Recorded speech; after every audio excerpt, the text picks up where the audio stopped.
La siguiente es una producción de Voces Ciudadanas Radio.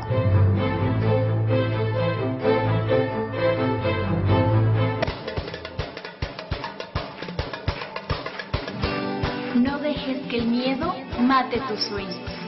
Sueños al desnudo. Comenzamos. Deja que tus sueños sean olas que se van, libres como el viento en mitad del mar.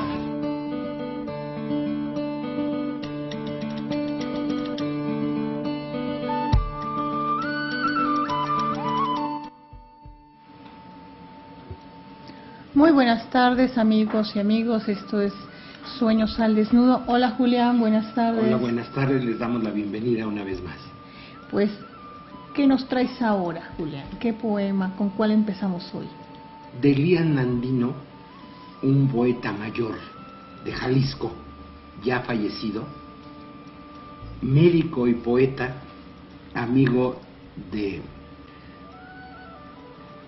los contemporáneos de Salvador Novo, de Villaurrutia, de todo este grupo, es de esa época, un cirujano y médico de este poemario que se llama Nocturna Suma, que la primera edición salió en 1955, y esta edición que tengo en la mano es del 1982, la segunda edición. Como que ya fui antes,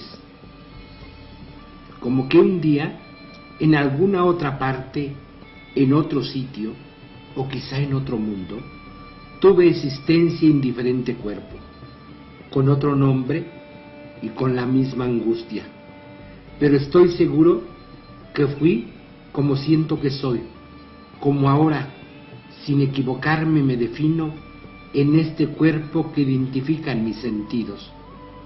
Esta noche, por no sé qué caminos, he podido ser aquel que antes fui, si la muerte no hubiera entrecortado mi sumergido cauce de existencias, hasta dejarme vivo en este instante, porque mi vida ha sido como el río que al llegar a la arena se vuelve subterráneo para nacer de nuevo, no muy lejos, y volverse a perder en otra arena, de donde resucita a proseguir su rumbo, y así, entre el espasmo de asomos y caídas, estira su vivencia hasta que alcanza a regresar por fin al mar que le dio origen. Esta noche en sombras me reencuentro, igual que si la imagen se juntara al cuerpo que la engendra, y soy este y aquel retrocedido en tiempo, hablando en un idioma que el olvido me dicta, y viendo por mis ojos retornar lo extinguido, y vuelvo a mí, completo, emergido del sueño, sin extrañar mi estancia en este cuerpo, así como han de sentir las aves prisioneras al cambiar de jaula, porque en una y en otra la prisión prosigue y se repiten las mismas ansias al golpear las rejas en los impulsos de salir al viento. Y mi memoria siente que a pesar de mis muertes muy antes padecidas, no he muerto todavía, porque guardo en mis vetas de imborrables recuerdos experiencias que buscan repetirse, impresiones nubladas aclarando el deseo, amores que me incitan a preferir el rostro que en la época suya con pasión adoraron, venganzas en acecho y quizá idolatrías que vagan incoloras en el valle instintivo del cuerpo que hoy resisto. Me moriré mañana, me moriré otro día, y quién sabe hasta cuándo ya quede liberado de la cauda de muertes que irrumpe de mi sangre, y quién sabe también en qué cuerpo renazca, si es que aún por vivir me espera nueva vida. Ojalá y este sea el último suplicio que tenga que purgar para alcanzar mi muerte definitivamente y por ella fundirme en el pulso infinito de la cósmica esfera, donde ser es estar en todo lo que existe. Muy bello el poema. Un buen poeta poco conocido entre nosotros, murió muy viejo y antes de morir le decía al maestro: no publique ese libro. Un libro maravilloso que en algún otro programa leeremos, que se llama Alburemas. Ya lo publicó muy anciano y es de un sentido del humor y el erotismo maravilloso. Sí, me habías platicado del programa pasado ya cuando salimos del aire con amigos y amigas, y tengo gran curiosidad por ver los poemas de este texto, de este Ya libro. escucharemos más adelante otros poemas eróticos de él, porque fue un gran poeta mexicano, jugó mucho con el erotismo, con un buen sentido del humor. Conocía muy bien el cuerpo humano, porque era cirujano aparte de poeta. Wow, genial. Bueno, amigos y amigas, pues hoy tenemos un programa muy diverso, como todos los que hemos tenido, pero vamos en la segunda parte a tenerles una sorpresa. Pues el día 11 de abril, que acaba de pasar este lunes, rindió su tercer informe a la opinión pública el Grupo Interdisciplinar de Expertos Independientes de la Comisión Interamericana de Derechos Humanos, en su tercera visita, y en ella nos presentan sus primeras conclusiones generales sobre el trabajo que han llevado a cabo por el caso de los 43 desaparecidos de Ayotzinapa, a petición de los familiares, de las víctimas y del Estado mexicano. Julián, ¿qué nos puedes comentar acerca de este informe que tú lo conoces muy bien? Pues es un informe contundente y que pone el énfasis en lo que muchas organizaciones mexicanas han insistido. Es fundamental la entrevista con los elementos del ejército mexicano que estuvieron presentes en los hechos en la noche del 26 de septiembre. Uh-huh. Sí. Entre muchas cosas, pide que mientras no se haga esa entrevista no se podrá avanzar en el paradero, que es fundamental entrevistarse con elementos del ejército mexicano. Así es. Ya bueno, estuvo reacción del secretario de Gobernación. Así es. Y que fue en sentido negativo, lamentablemente. Dice textualmente: ha sido muy clara la posición, hay un proceso, tenemos nuestro propio procedimiento, nuestras leyes, y bajo estas normas vamos a seguir manejando a México. Por otro lado, el subsecretario de Derechos Humanos de la Secretaría de Gobernación, Roberto Campa, también ya reaccionó. No encontramos ni en el marco legal ni en la jurisprudencia sustento para estas diligencias. O sea, la Secretaría de Gobernación está negando, y aquí en este programa no estamos afirmando. Lo que estamos diciendo que esta comisión interdisciplinar pide esta entrevista con los elementos de la Secretaría de la Defensa porque lo considera fundamental. Y al cerrar estas entrevistas se están poniendo en el ojo del huracán. Quien no debe nada oculta, se hace transparente y volvemos a entrar en una situación de mucho riesgo porque se está bloqueando desde los más altos niveles llegar a la verdad. Y el secretario de la Gobernación una vez más afirma que la verdad es la verdad histórica de la Procuraduría General de la República. O sea, no hay nada que investigar. Y en el anterior informe esta comisión pedía que se abrieran nuevas líneas de investigación, y hoy el gobierno mexicano insiste que ya está investigado el asunto. Es grave, bastante grave, ante una situación mundial de desprestigio a la justicia mexicana. Esta cerrazón de las máximas autoridades del país me parece muy grave. Sí, lo que está pidiendo es nuevas diligencias como parte precisamente de la investigación, y que es tanto al Batallón 27, si no me equivoco, militar, y también a la Policía Federal. También está pidiendo. Acerca de las entrevistas con la Policía Federal, pues no se habló de que no se va a permitir. Eso sí se va a hacer a la Policía Federal y a la Policía Ministerial, pero es básico también que se abra hacia el batallón. Por otro lado, la Secretaría de la Defensa no ha informado sobre el destino de los mandos militares que estuvieron en Iguala la noche del 26 de septiembre.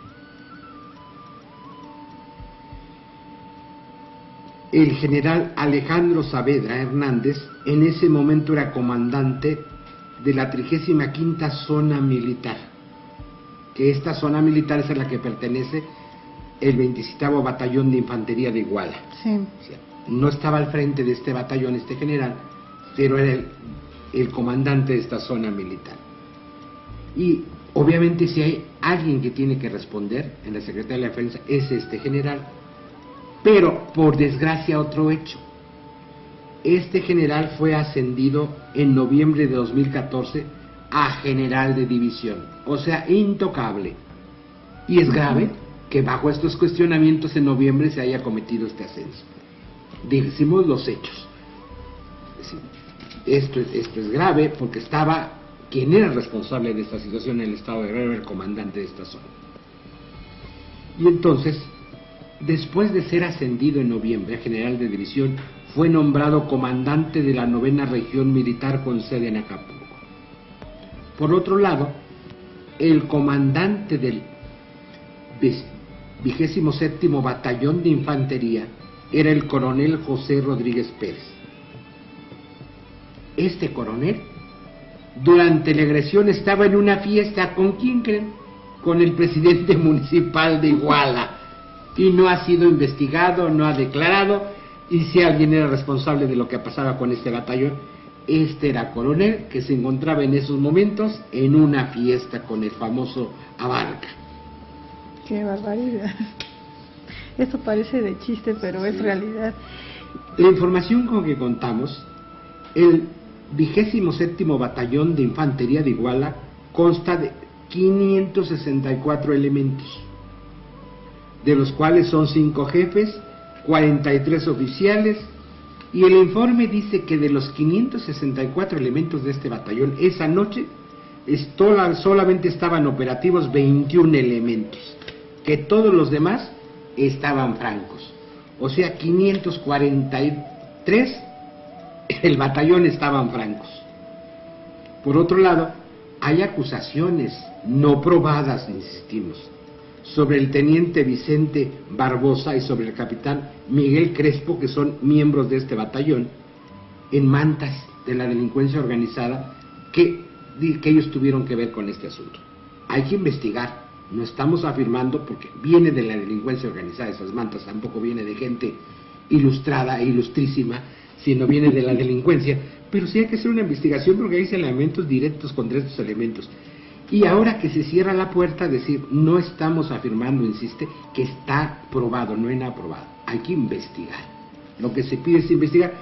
Y por eso este comité de expertos interdisciplinar pedía el encontrarse con estos elementos de este batallón de Iguala para tratar de aclarar. Sí, para tratar de ver la verdad, de dilucidar la verdad. Pero es muy extraño, ¿no, Julián? Sí, que tantos militares estén francos en una zona como es Guerrero. Guerrero, de 564 solo estén en operativos 21. Extraña es muy mucho. Extraño esa noche.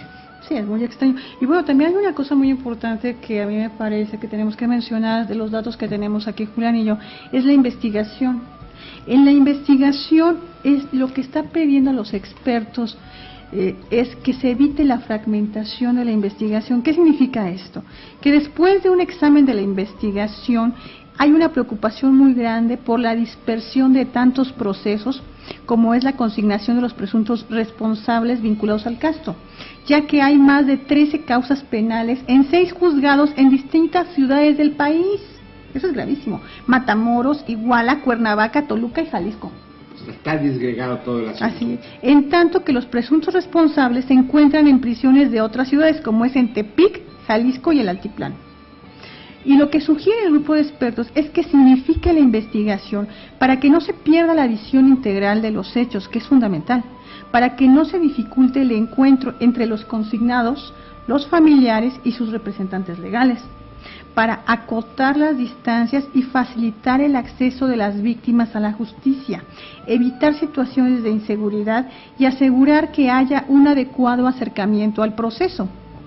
Hay que evitar también el riesgo de la pérdida de evidencia para los hechos conexos.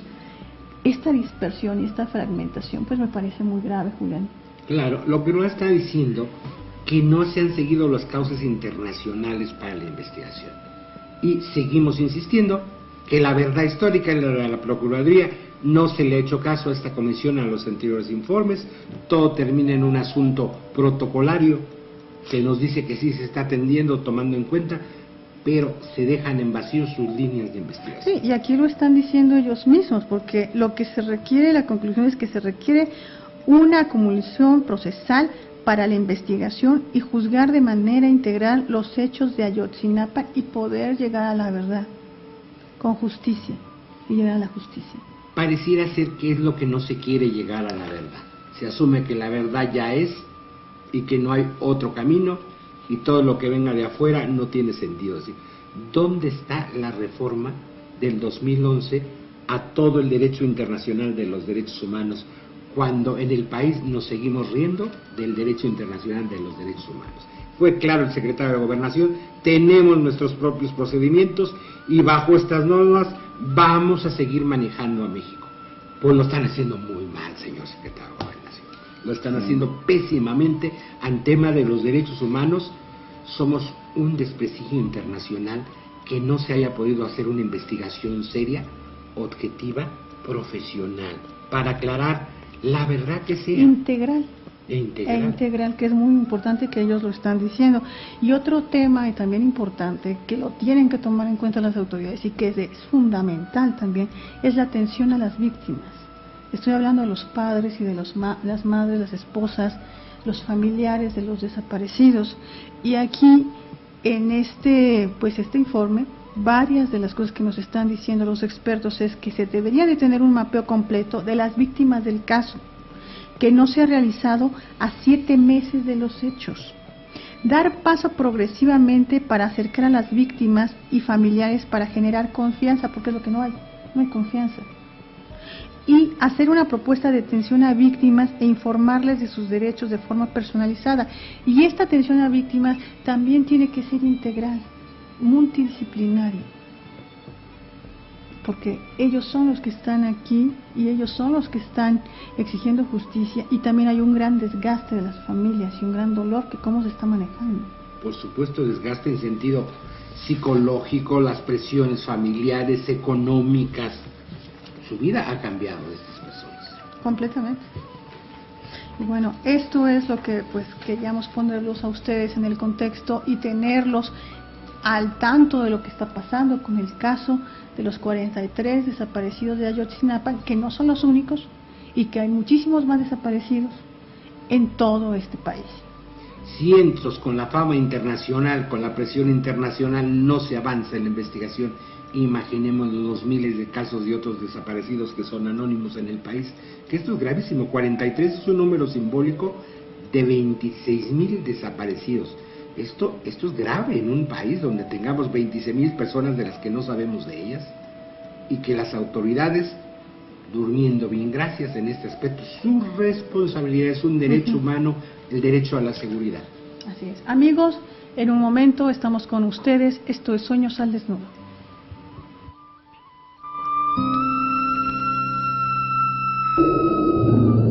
¿Y tú qué buscas? Amor, salud, paz, dinero, armonía, luz, No busques, encuentra. equilibrio, luz y armonía. Miércoles de 4 a 6, solo por Voces Ciudadanas.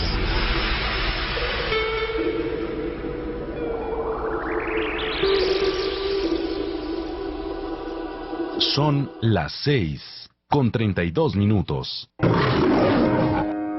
De los creadores de Divas y Sapos y productores de Enseñarte, Voces Ciudadanas Films presentan. ¿Qué se puede decir de alguien así? No es el 007, ni un James Bond cualquiera. Es el hombre del café. Soy el hombre del café y te invito a que me escuches todos los martes de 3 a 4 de la tarde en Un Café con, solo por Voces Ciudadanas. ¿Qué va, men? Oh, no.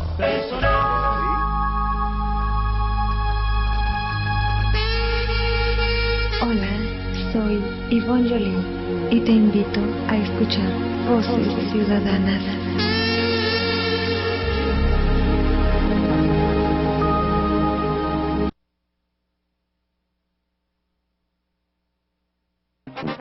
Frente a la ola de reformas estructurales capitalistas que están poniendo en peligro la existencia de nuestra nación, despojándonos de nuestro propio territorio y poniendo en riesgo la vida misma con los llamados megaproyectos, la militarización, la inseguridad y la privatización de los bienes comunes, la tribu Yaqui, junto con decenas de pueblos originarios, organizaciones campesinas y urbanas no partidistas, afectados ambientales, usuarios del agua y la energía eléctrica, sindicatos, universidades, maestros, jóvenes, ecologistas, comunidades eclesiales de base y organismos de derechos humanos convocan a la Caravana Nacional por la Defensa del Agua, el Territorio, el Trabajo y la Vida, que se llevará a cabo del 11 al 22 de mayo de 2015. La caravana está conformada por 3 rutas que recorrerán más de 73 poblaciones de 27 estados de la República y culminará su recorrido el día 22 en el Zócalo de la Ciudad de México. Para más información, consulta la página caravanaporlavidamx.blogspot.mx. No te quedes con los brazos cruzados, participa, únete a la caravana.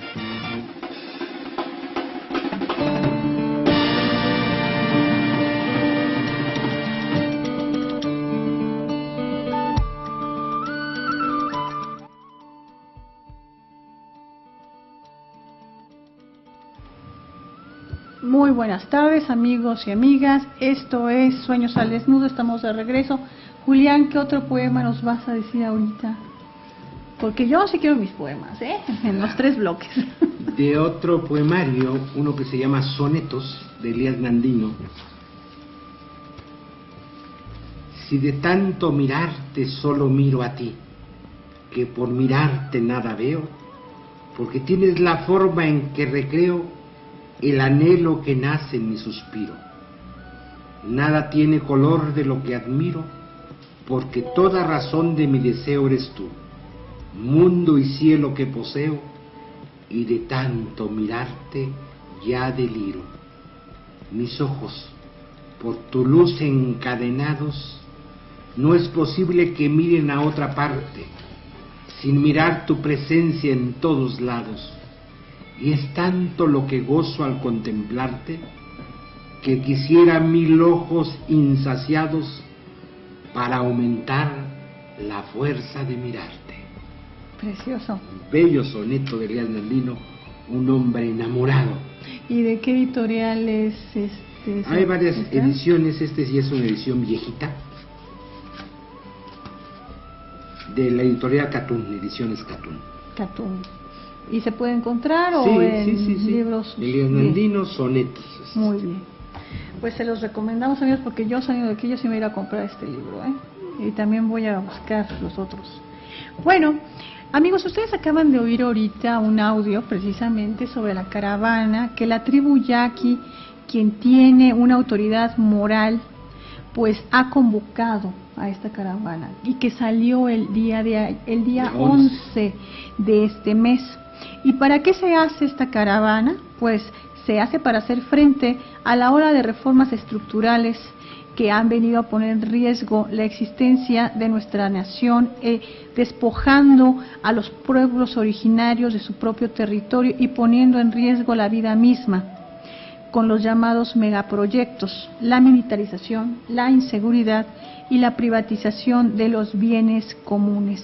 A esta llamada de la tribu Yaqui, pues ha acudido decenas de pueblos originarios desde Chiapas, desde otros lugares, que ahorita Julián nos va a comentar, y también organizaciones campesinas y urbanas no partidistas, afectados por los cambios que ha habido, usuarios del agua, de la energía eléctrica, sindicatos, universidades, jóvenes y organismos de derechos humanos y grupos eclesiales de base. Si esta caravana es por el agua, por el territorio, el trabajo y la vida. 75 puntos del país recorrerá en 23 estados esta caravana. Se han sumado muchas luchas de grupos y de pueblos que están luchando por su territorio, por su vida, en varios de estos 23 estados. No solo es el asunto del pueblo yaqui, es una caravana nacional que involucra todos estos despojos que estamos viviendo en el país con estas reformas neoliberales, que realmente es un despojo a la nación, de los bienes de la nación. Así es. Y también lo que busca es fortalecer y articular las luchas de resistencia popular en contra de este modelo neoliberal y abrir un proceso de organización a nivel nacional que me parece muy interesante y muy adecuado para estos tiempos, ¿no?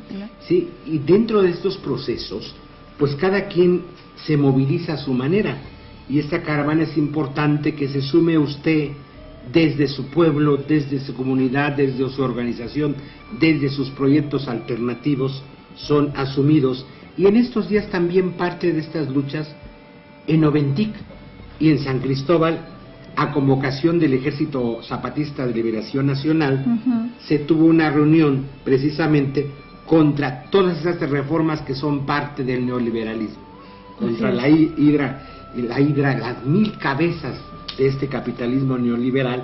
Precisamente estas movilizaciones de esta lucha del pueblo yaqui tiene que ver con las movilizaciones de los pueblos zapatistas también, claro, no son aislados, claro, no, son diferentes de tipos de luchas. En estas movilizaciones en Chiapas, en este seminario, se encontró mucha gente que está buscando alternativa a mirar, construir el país desde otra mirada, desde otro lado. Hay futuro para la tierra de México, hay futuro, somos una nación eminentemente relacionada con la tierra, con lo agrícola, y de ahí vendrá el futuro. Por desgracia no va a venir de la parte industrial, no va a venir del medio intelectual, va a venir de los pueblos y de la tierra. Y los pueblos como el pueblo yaqui empiezan a organizarse, los pueblos mayas ya tienen rato organizados, faltamos usted y yo los mestizos que nos organicemos. Estamos bien desorganizados. Sí, que nos organicemos y que nos solidaricemos precisamente con esa parte que nosotros también somos, porque nosotros somos mexicanos y los pueblos originarios son parte de nosotros mismos, porque es nuestra madre tierra. Y estamos viviendo el despojo de los bienes de la madre tierra, el agua, el territorio, la vida, el despojo de la vida. Nos vamos a quedar mirando una película y sirviendo las empresas transnacionales. Esto es lo terrible lo que está pasando en el país, una agresión a una multiplicidad de derechos. Por eso es importante esta caravana del pueblo yaqui y que convoca 75 puntos del país, 23 estados. Somos el pueblo del maíz y no lo olvidemos, eso es fundamental, es nuestra raíz misma. Y bueno, amigos, la caravana salió de Vicam, de Cajem, Sonora, la otra salió de Pijijiapan, Chiapas, y una más de Piedras Negras, Coahuila. Y va a llegar aquí a la Ciudad de México, pero a lo largo va a haber asambleas, foros, conferencias de prensa para visibilizar las innumerables luchas que están creciendo frente a esta imposición corrupta y violenta que se está dando a través de esta minería tóxica, de los acueductos, del fracking, de las presas, de los gasoductos y tantas cosas, de la urbanización salvaje. El día 20 de mayo van a estar ahí en el Plan de Ayala, Morelos, un encuentro indígena y campesino y popular, y después de ahí van a realizar un nuevo Plan de Ayala en defensa del agua y de la tierra, y posteriormente llegarán acá el 21 de mayo a Xochimilco, al Distrito Federal, para dirigirse el 22 al Zócalo de la ciudad. Bueno, también, Julián, tú nos ibas a comentar algo muy importante, porque por los desaparecidos no podemos de mencionar el 10 de mayo. Por supuesto, las madres movilizadas en busca de sus hijos, no solo las madres de los 43, hay 26,000 desaparecidos en este país, con muchas madres buscando. El 10 de mayo hubo una marcha en esta ciudad y en varias ciudades del país.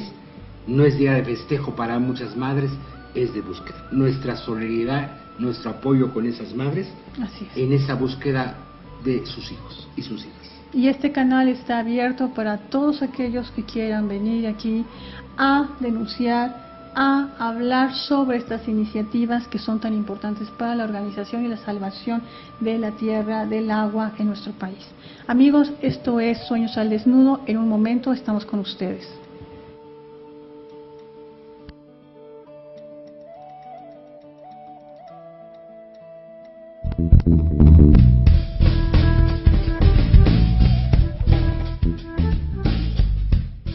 ¿Qué diferencia existe entre positivo y positivo? Ninguna.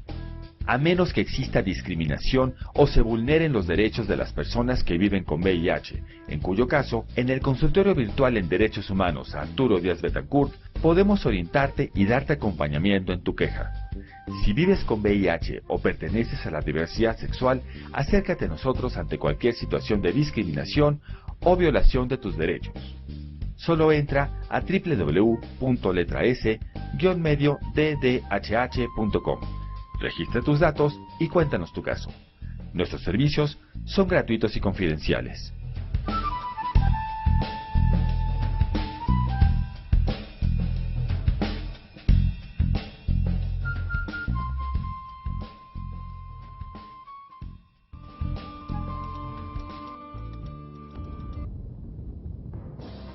Camelot Classic, primer foro y bazar de arte medieval contemporáneo en México. Vive una aventura de película donde las leyendas cobran vida. Música de gaitas y percusiones, combates, danzas árabes, malabarismo de fuego, el baile del dragón, el vuelo del halcón y mucho más. Camelot Classic. Visítanos en www.camelotclassic.com, www.camelotclassic.com. Camelot Classic. Primer foro y bazar de arte medieval contemporáneo en México.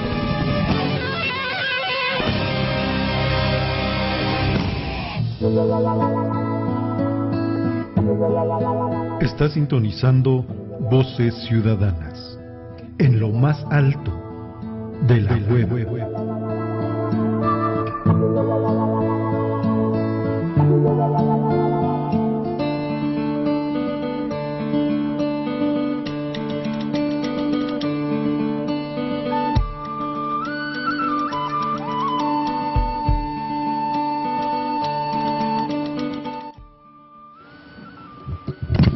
Buenas tardes, amigos y amigas. Pues ahora regresamos a esta sorpresa que les teníamos. Está con nosotros un gran amigo y compañero de ruta de defensa de derechos humanos. Él es periodista. De hecho, ganó un premio. ¿Cuál premio ganaste, Leo? Bueno, fue el Nacional de Periodismo hace 3 años. Así es. Y él es compañero de Letra S. Es uno de los colaboradores que tiene un poco más de años, colabora bastante también con un comercial que ustedes acaban de ver del consultorio virtual, el cual estamos ahí coadyuvando en la defensa de derechos de las personas de la diversidad sexual. Pues está con nosotros precisamente para comentarnos lo que es el informe de crímenes de odio por homofobia. Y Leo, antes de empezar, me gustaría que nos dijeras a Julián y a mí cómo es que empezó esto. ¿Por qué el informe de crímenes de odio por homofobia? ¿Cómo surge? ¿A partir de qué hecho histórico fue? En fin, cuéntanos. Bueno, buenas tardes a todas y a todos. Julián, a Laura, gracias por la invitación. Bueno, el informe de crímenes de odio por homofobia es un documento que elabora la sociedad civil, en este caso Letra S, vía la Comisión Ciudadana contra los Crímenes de Odio por Homofobia, que acapara el trabajo de diferentes organizaciones del interior de la República que nos ayudan a hacer el rastreo año con año en torno a los asesinatos de personas transexuales, homosexuales y en menor medida lesbianas que son registrados por la prensa escrita. Este informe surge ante la necesidad de visibilizar una realidad, que es que hay personas que se les asesina en este país por el simple hecho de su orientación, preferencia sexual o identidad sexogenérica.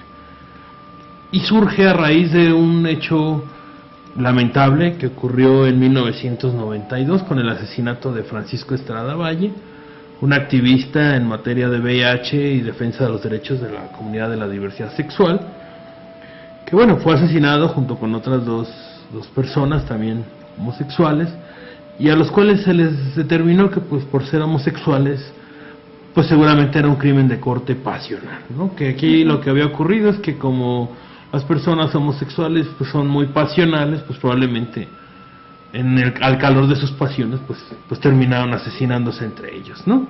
Más o menos fue lo que detonó fue el primer caso que se registró como tal, que se consideró como tal, como un crimen de odio, y a partir de ahí Arturo Díaz Betancourt, un activista ya fallecido hace algunos años, hace 3 o 4 si no me equivoco, él fue quien impulsó esta comisión, junto con los familiares de Francisco Estrada Valle, que es fundamentalmente quien es su mamá, doña Alicia, y que bueno, determinaron esa necesidad de comenzar a documentar estos casos, ¿no? Que no eran los únicos, que al paso del tiempo se ha ido viendo que desafortunadamente las cifras son alarmantes, y que sobre todo, pues la mayoría de estos crímenes, cuando hay una persona homosexual, quedan en el olvido, porque a veces desde la misma familia hay un olvido sistemático, que deciden deslindarse del familiar y prefieren dejarlo ahí sin mover el asunto, sin buscar justicia, sin buscar culpables, comprando la versión oficial, que en todos los casos donde hay personas homosexuales asesinadas, siempre la versión oficial es que son pasionales. Sí, ¿no? Y este odio hacia lo diferente, este odio hacia las personas de gays, lesbianas, bisexuales, transexuales. Sí, efectivamente aquí la situación es que cuando uno revisa la información que se genera en los periódicos, que es nuestra fuente principal ante la negativa de las procuradurías por registrar los casos como crímenes de odio, y en segundo lugar por prestar expedientes para revisar los casos, pues se observa hazaña en estos crímenes, ¿no? O sea, no se observa un asesinato con un balazo o alguna situación de ese tipo. Desafortunadamente los registros indican 50 puñaladas, estrangulamiento, en algunos casos hasta escarificaciones en la piel, haciendo clara alusión a la orientación sexual de la persona, en fin, o sea, una hazaña que se puede ver ese odio que despierta a la persona por el simple hecho de pensar y sentir diferente.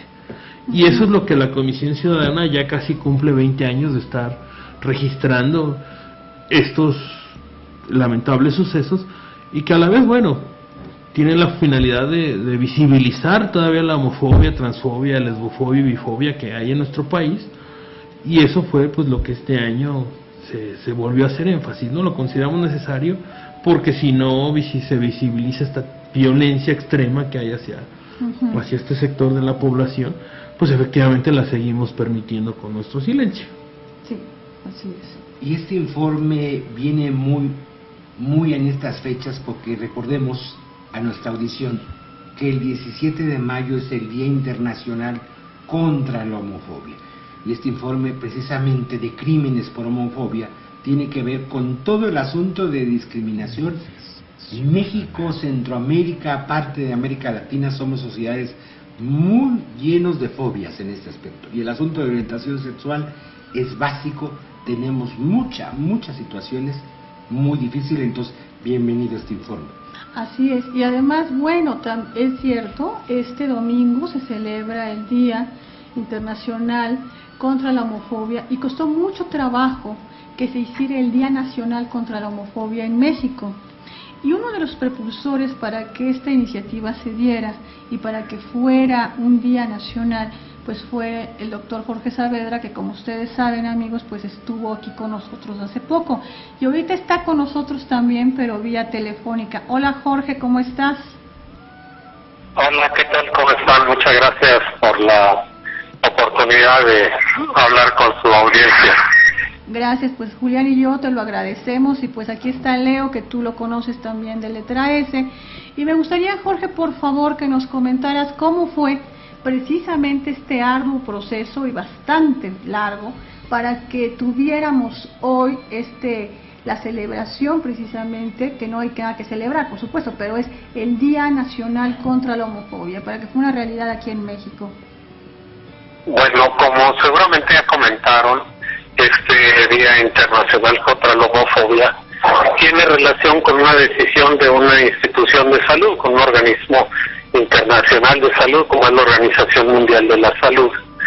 Es decir, aun cuando tiene mucho implicaciones de derechos humanos y derechos y la cuestión de la igualdad, en realidad nació como una cuestión de salud, y es cuando hace exactamente 15 años, el 17 de mayo, hace 15 años, que la Organización Mundial de la Salud quitó a la homosexualidad de su lista de enfermedades mentales.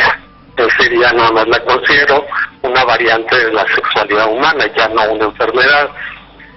Sin embargo, en México, pues no era, no tenía por qué ser diferente, que la primera solicitud o llamada de atención de tener que conmemorar este día viniera de la Secretaría de Salud, en específico del CENSIDA, porque tenía mucho que ver con una cuestión que estaba afectando y sigue afectando primordialmente a la población de hombres que tienen sexo con hombres. Es decir, para la cuestión del combate al SIDA y a la infección por VIH, era fundamental luchar contra la homofobia, porque esta se constituye como una barrera primero para que la gente decidiera hacerse la prueba, para eliminar el estigma, y también como una barrera para que la gente se acercara a los servicios de salud o iniciara tratamiento. Por lo tanto, para el CENSIDA era fundamental empezar a hacer acciones contra la homofobia y, por supuesto, el establecer un día nacional contra la homofobia era simplemente hacerlo concordante con el Día Internacional contra la Homofobia. Ahora, quiero aclarar que si bien el Día Internacional contra la Homofobia es una cuestión, como su nombre lo dice, internacional, son realmente pocos los países los que lo reconocen oficialmente. Y de hecho, cuando se empezó a conmemorar en México, no había un reconocimiento oficial. Una cosa es que lo abordáramos, que lo dijéramos durante muchos años, pero no había tal reconocimiento oficial. Primero se estableció como Día contra la Discriminación o la Intolerancia, lo cual era muy ambiguo porque no aterrizaba en la palabra exacta que es homofobia. Y después, en gran medida por organizaciones de la sociedad civil, fue que finalmente se cambió y en el 2014 finalmente se tuvo por primera vez una celebración del Día Internacional contra la Homofobia oficialmente. Ok, pues muchas gracias, Jorge, por darnos este contexto, porque sí nos sirve mucho de marco para continuar con este análisis del informe de crímenes de odio por homofobia de letra S de este año 2014. Te lo agradezco mucho, Jorge, y estamos en contacto. Muchas gracias. Hasta luego. Muy bien. Hasta luego. Bueno, pues ya lo decía el doctor Saavedra, ¿no? Es increíble que hasta hace poco se quitara como una enfermedad mental el ser gay, o el ser lesbiana, o el ser bisexual, o el ser trans. Ser trans queda pendiente. Sí, ya es cierto, ser trans todavía queda pendiente. Hasta 2017. Y es una barbaridad que todavía esté así. Bueno, Leo, cuéntanos cuál es la metodología de este informe. Bueno, el informe, como mencionamos, ante esta falta por parte de las autoridades de brindar información al respecto, cabe recordar que en México no ha habido ningún asesinato en el que se tome en cuenta la homofobia como un agravante. Hasta el momento no hay ninguno en este país. Entonces, bueno, pues nuestra labor ha sido buscar en la prensa local de cada estado. Nosotros tenemos, como comentaba anteriormente, una red de organizaciones de la sociedad civil que monitorean todos los días los medios de comunicación locales, y bueno, nosotros como Letra S hacemos el monitoreo nacional de los medios de circulación nacional y en el Distrito Federal sobre notas donde aparezcan asesinatos de personas homosexuales. La metodología, sí, todavía lo hemos discutido en algunas ocasiones, lo hemos reconocido públicamente por lo mismo que son notas periodísticas. A veces puede presentar algunas variantes o algunas deficiencias, pero es la manera más efectiva que hemos hallado para poder respaldar y hacer una contabilización del número de asesinatos hacia las personas. ¿Cómo lo hacemos? Bueno, en muchos casos, desafortunadamente, sobre todo la prensa de corte de nota roja, pues sí termina haciendo un énfasis, digámoslo así, con cierta sorna hacia la orientación o preferencia sexual de la persona, y ahí donde nosotros, bueno, percibimos que pues pues efectivamente son crímenes donde hay, como mencionábamos, estas características que son una hazaña extrema, sobre todo más hacia personas que tienen más rasgos femeninos o que son personas trans, que obviamente utilizan vestimenta de mujer. Ahí es donde notamos que hay más hazaña, donde, como les comentaba, en las notas pues las distinguimos porque los reportes que se da hacia el reportero refieren más de 20 puñaladas, pedradas. Por lo regular no se utilizan armas de fuego, no es tan común, más bien se utilizan armas que se tenían a la mano. En algunas ocasiones las notas narran que cuando la persona homosexual intentó abusar de la otra, esta reaccionó con tal furia que lo terminó asesinando, ¿no? Y a veces los mismos sujetos que cometen el crimen así lo refieren, ¿no? Que respondieran como en una defensa hacia su honorabilidad, ¿no? Que no le iban a dejar manchar. Esto lo vamos percibiendo a lo largo de las notas. Vamos percibiendo también que en algunos casos hay de por medio también robo, hay de por medio algunos otros tipos de situaciones, pero que a veces por alguna razón termina derivando en actos violentos, sobre todo cuando hay ciertas resistencias por parte de la persona que se asume como homosexual y que obviamente es vulnerable porque pues en este país desafortunadamente la mayoría de las personas, sobre todo fuera de la Ciudad de México, que se identifican como homosexuales, transexuales, pues muchas veces viven una doble vida, ¿no? Por toda esta confusión vivimos en un país altamente discriminador en este sentido, y por eso la homofobia es tan fuerte. México es un país profundamente homofóbico, por desgracia, todavía, porque no acabamos a distinguir que estamos hablando de cosas diferentes cuando hablamos de sexo biológico, cuando hablamos de género y cuando hablamos de orientación sexual. Así es. No es lo mismo, es complejo una situación y no son sinónimos sexo, género o orientación. Y todos merecemos respeto, mexicanas y mexicanos, independientemente de nuestro sexo, de nuestro género y de nuestra orientación sexual. Somos personas dignas, y una sociedad que clasifica, discrimina, no es una sociedad democrática. Luchar contra los crímenes de homofobia es luchar por un país más democrático, y este informe incide en esta lucha de un país más democrático. Por eso es un tema de derechos humanos el asunto de la homofobia, y este informe trabaja en crear una sociedad más democrática, una sociedad más equitativa. Así es, y que va de la mano de mucho de que esto hemos dicho Julián y yo, que hay que hacer justicia con dignidad, porque no se puede perdonar nada más por perdonar. Aquí también hay muchísima impunidad. Estos delitos, como bien dijo Leo, pues se están viendo como crímenes pasionales cuando no ven el factor odio, cuando ven la hazaña y cuando quedan impunes. Y mucho sí tiene que ver con esta homofobia introyectada tanto a nivel de la familia como hacia el exterior. Entonces se juntan las dos. Y de esa manera no se llega a la verdad y no se llega a la justicia. Los padres, los hermanos quieren olvidar qué pasó, porque ya no quieren escarbar más. Y las autoridades, pues entonces, se quedan calladas, no investigan.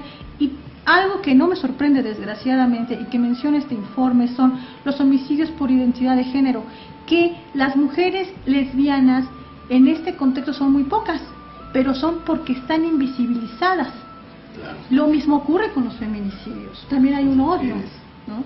Y bueno, aquí tenemos que en este recuento, que entiendo es de 95 a 2014, así es, son 1.218 casos de asesinato. Somos el segundo lugar después de Brasil. Efectivamente, después de Brasil somos la segunda nación de América Latina con el mayor índice.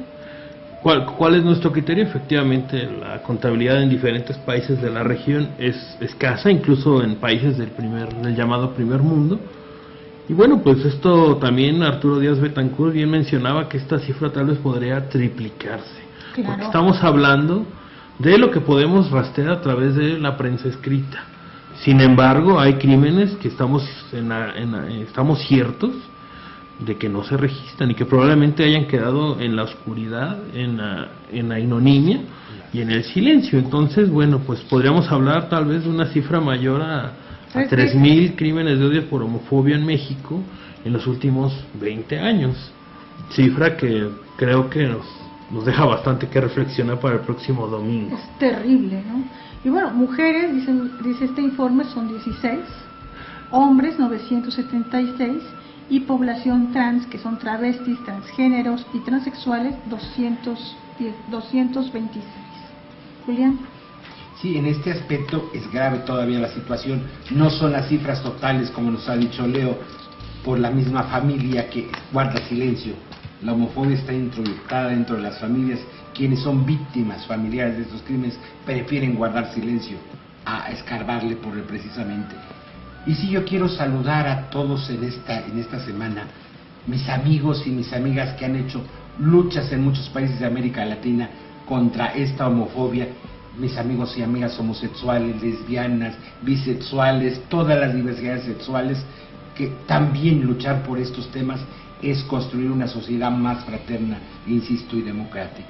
Claro que sí. Y bueno, antes de yo pasar a los saludos, porque ya nuestro productor, que es un tirano, nos está diciendo que ya se está acabando el tiempo. Bueno, por entidad, pues el Distrito Federal es el que más casos tiene, 190. El Estado de México le sigue con 119. No creo que sea casual, ¿verdad, Julián? Después sigue Nuevo León con 78 casos, después Veracruz con 72. Leo, este informe o esta infografía del informe va a estar en la página de Letra S para que nuestros amigos la puedan consultar. Efectivamente, a partir del próximo viernes se va a compartir por redes sociales, tanto de Letra S como de Agencia Noti S.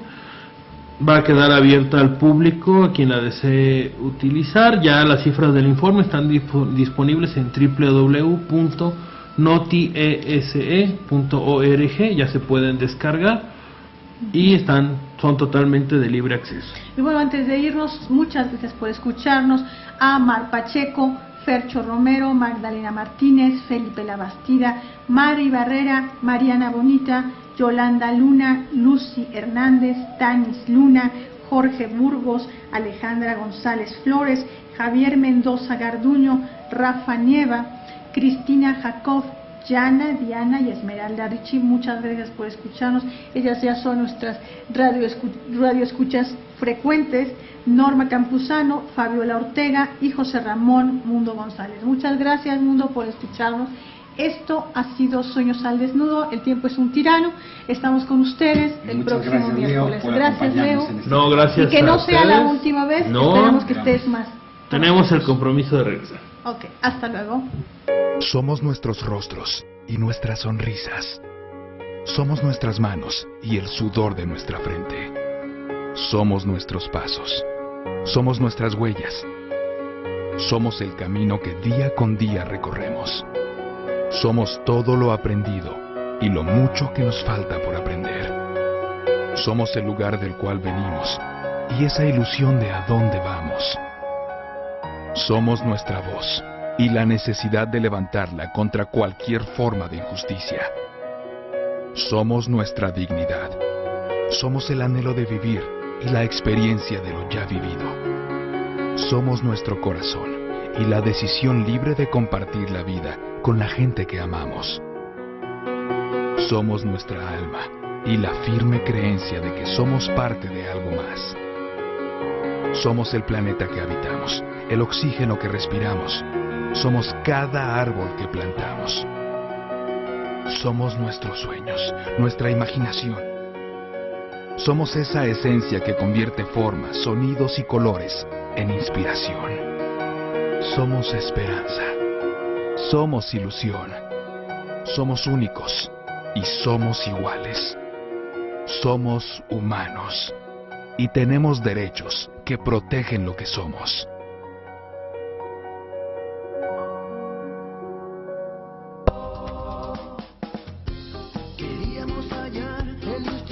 Te invito a hacer realidad tus sueños.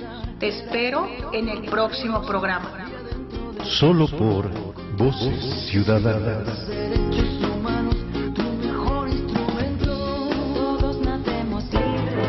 Esto fue una producción de Voces Ciudadanas Radio.